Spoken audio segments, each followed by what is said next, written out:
Хочу давать совет пока действующему президенту Зеленскому, пока он не стал экс-президентом Украины. Di hari keempat penyerangan Rusia ke Ukraina, ada banyak hal yang harus diatur ulang. Di atas kertas, dalam 48 jam jalan lurus, maka kendaraan bisa sampai Kiev, pusat pemerintahan Ukraina, dari berbagai penjuru kalau tentara Rusia dengan serangan kilat atau blitzkrieg ala Nazi dilakukan. Namun sampai saat ini sudah hampir 2 minggu, Kiev belum juga jatuh, bahkan sulit bisa didekati oleh tentara Rusia. 60 km antrian panjang mesin perang artileri milik Rusia nyangkut, stuck, tidak bisa maju. Maka kembali ke hari keempat, ternyata banyak warga sipil yang terjebak di antara perang karena Ukraina menerapkan perang kota, salah satunya menggunakan sniper, main petak umpet.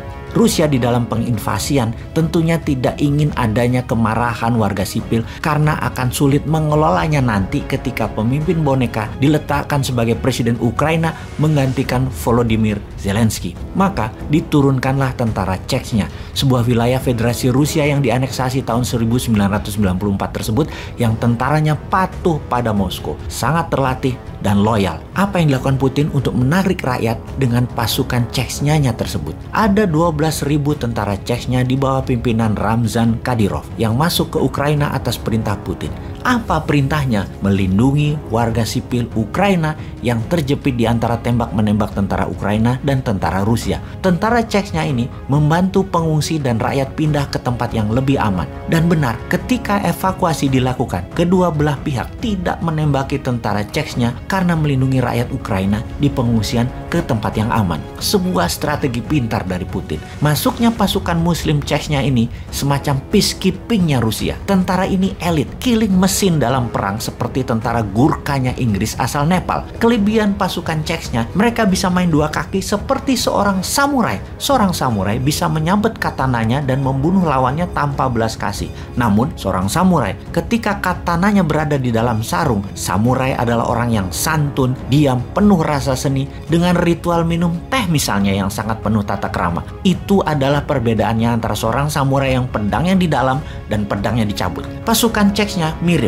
Ketika senjata tidak di genggaman mereka, hanya nyandar di pundak, maka sebagai pelayan rakyat mereka sangat santun, ramah, dan melayani. Selain melayani rakyat Ukraina, posisi mereka menjaga gedung-gedung amunisi Ukraina yang dikuasai Rusia sebagai base camp. Namun tetap tugas utamanya melindungi sivilian. Lalu, kita semua tahu bahwa misionaris tentara swasta sebanyak 16.000 orang lebih sudah masuk ke Ukraina, membantu 500.000 tentara dan polisi Ukraina, ditambah warga sipil yang dipersenjatai armor perang lebih dari 100.000 orang. Tentara Rusia masuk dengan 200.000 tentara. Sementara 30%-nya mengurusi logistik. Secara jumlah sungguhnya mereka outnumber atau kalah jumlah dengan tentara Ukraina dan pejuang Ukraina. Dan ini terlihat strategi Rusia mulai melakukan. Karena hal ini terlihat strategi Rusia berubah, mulai melakukan strategi bumi hangus. Ukraina semakin lama tidak tunduk dengan Rusia, Ukraina disyriahkan, diratakan. Strategi Ukraina yang melakukan serangan satuan insurgency style of war tidak bisa tidak dilawan insurgency. Sniper dilawan sniper, gerilya dilawan gerilya. Dengan itu, setelah pasukan Chechnya masuk di hari keempat perang, maka di hari ke-10 pasukan gerilya kota, tentara Suriah masuk. Tentara Suriah berhasil meredam tentara ISIS buatan Israel, Amerika, dan Inggris itu dengan strategi perang kota. Maka tentara Suriah tugas utamanya adalah melawan misionaris dan serangan insurgensi pejuang Ukraina tersebut. Menarik memang membahas perang Ukraina ini. Strategi Putin menggunakan pasukan Chechnya terbukti efektif mengambil hati masyarakat Ukraina. Dan strategi perang gerilya kota, sniper lawan sniper, disiapkan pasukan Suriah yang juga kategorinya adalah pasukan bayaran misionaris. Siapapun pemenangnya di perang Ukraina ini